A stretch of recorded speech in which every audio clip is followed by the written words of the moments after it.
रामायणाशी संबंधित 8 रहस्य जी खूप कमी लोकांना माहीत आहेत. भगवान श्रीरामांच्या आयुष्याचं वर्णन वाल्मिकी रचित रामायण आणि तुलसीदासांचे रामचरित मानस मध्ये मिळते. त्यातील 8 रहस्य अशी आहेत जी खूप कमी लोकांना माहीत आहेत. आजच्या व्हिडिओमध्ये आपण पाहूया ते 8 रहस्य कोणते आहेत. राजा दशरथ यांची एक मुलगी सुद्धा होती.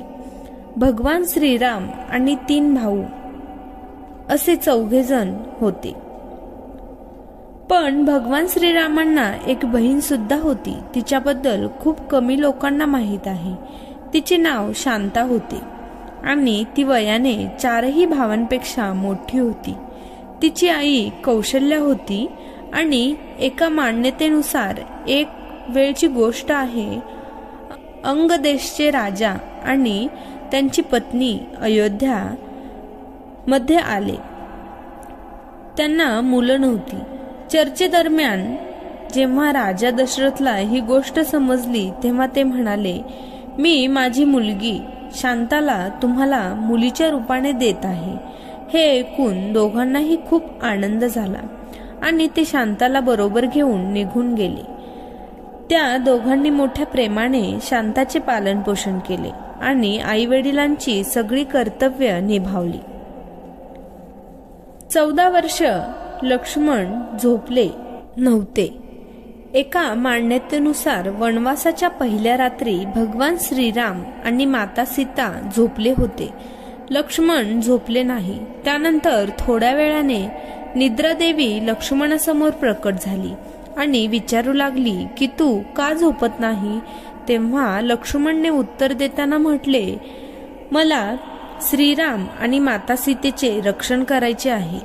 तुम्हाला विनंती आहे की मला असे वरदान द्या की वनवासाचे 14 वर्ष मला झोपच येऊ नये आणि मला माझा प्रिय भाऊ आणि माता सीतेचे रक्षण करता यावे.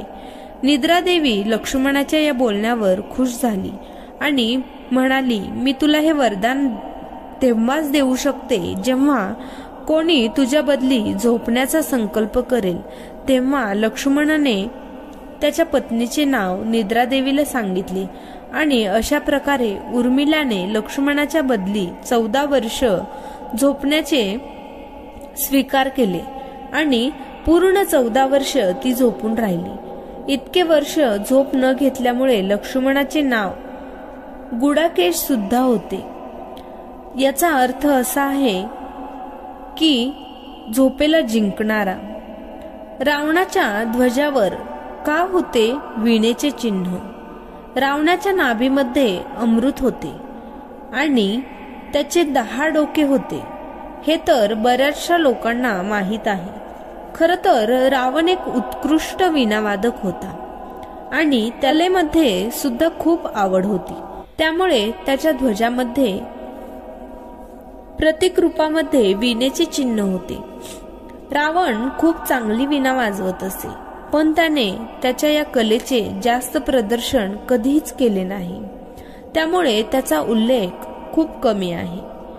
कुंभकर्ण एवढा का झोपत असे.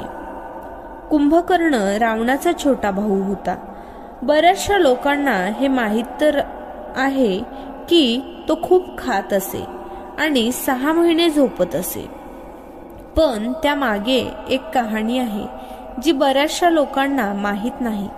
खर तर ब्रह्मदेवांना प्रसन्न करण्यासाठी कुंभकर्णाने कठीण तपश्चर्या केली होती. एक दिवस ब्रह्मदेव त्याच्यासमोर प्रकट झाले आणि कुंभकर्णाला वरदान मागण्यासाठी सांगितले. देवराज इंद्रांना जेव्हा ही गोष्ट कळाली तेव्हा त्यांना भीती वाटू लागली की कुंभकर्ण वरदानामध्ये इंद्रासन तर मागणार नाही ना.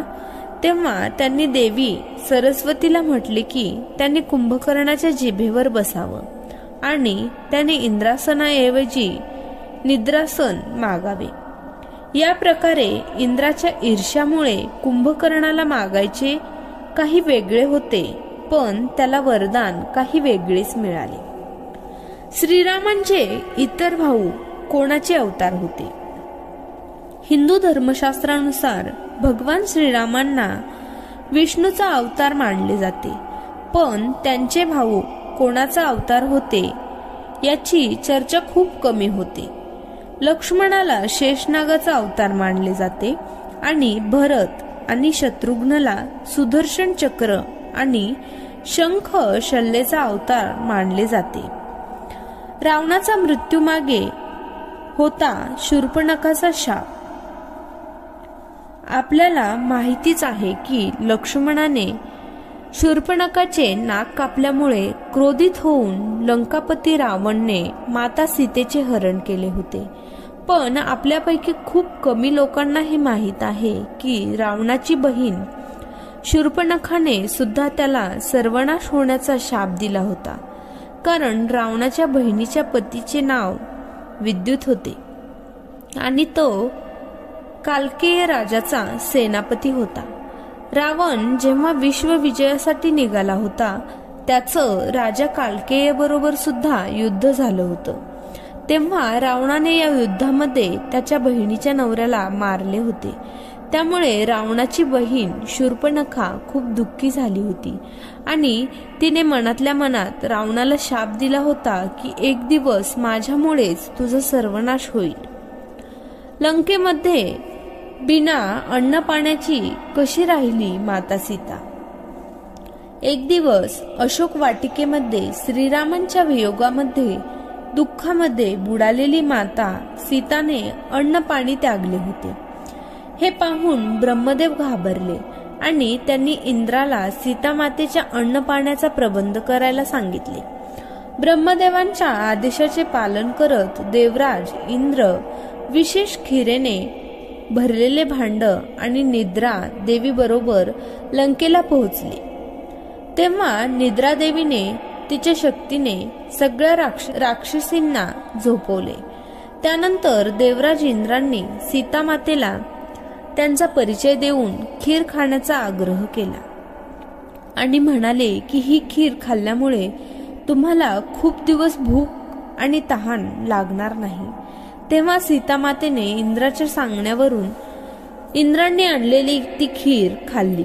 त्यामुळे माता सीता बरेच दिवस त्या अशोक वाटिकेमध्ये काहीही न खाता राहू शकली.